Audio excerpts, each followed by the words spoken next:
Seattle Mayor Jenny Durkan is pleading with protesters to stay peaceful this weekend and not repeat the violent nights we have already seen this week. She used the word frightened, speaking about this weekend's planned protests. Here's King 5's Natalie Swaby.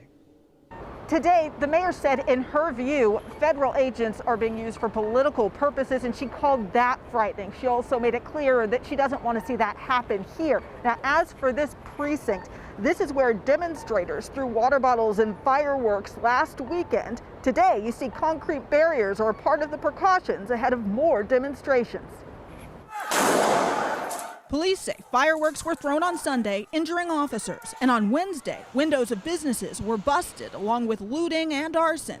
Mayor Durkan calls it the work of a small group of individuals bent on destruction. It does nothing to further the cause of dismantling systemic racism.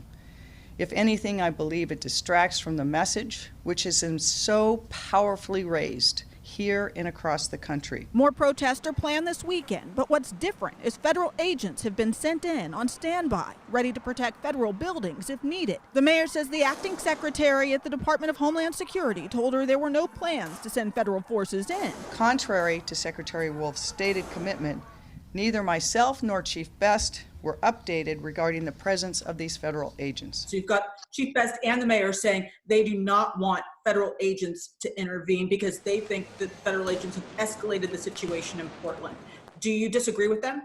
I want the Seattle police officers protected, and I'll suggest for any type of help in support from law enforcement. Mike Salon is the Seattle Police Officers Guild president. It's mind-blowing to me that we're at this point. He's referring to a city council ordinance banning the police use of tear gas and pepper spray that goes into effect this weekend.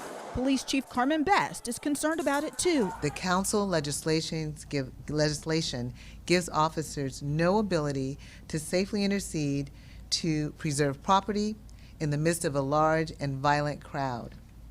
Allowing this behavior deeply troubles me. It deeply troubles me.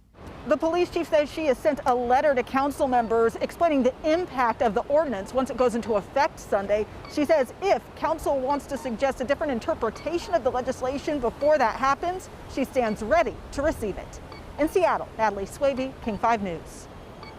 After yet another night of clashes in Portland between federal officers and protesters, today a federal judge denied a request by Oregon's Attorney General to place restrictions on federal officers in that state. And at the same time, the U.S. Attorney for Oregon lashed out against city leaders for not taking control of the protests. He said these aren't protests. It's just, quote, mindless violence.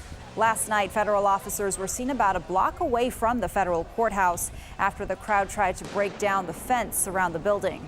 Not out on the streets, okay? They were last night. They were out on the streets. There's video of them outside of the fence. Okay, In previous nights, we've seen them out on the streets. Okay, so we can review what took them out there. A pair of federal watchdogs have launched investigations into the authority and conduct of federal officers there in Portland.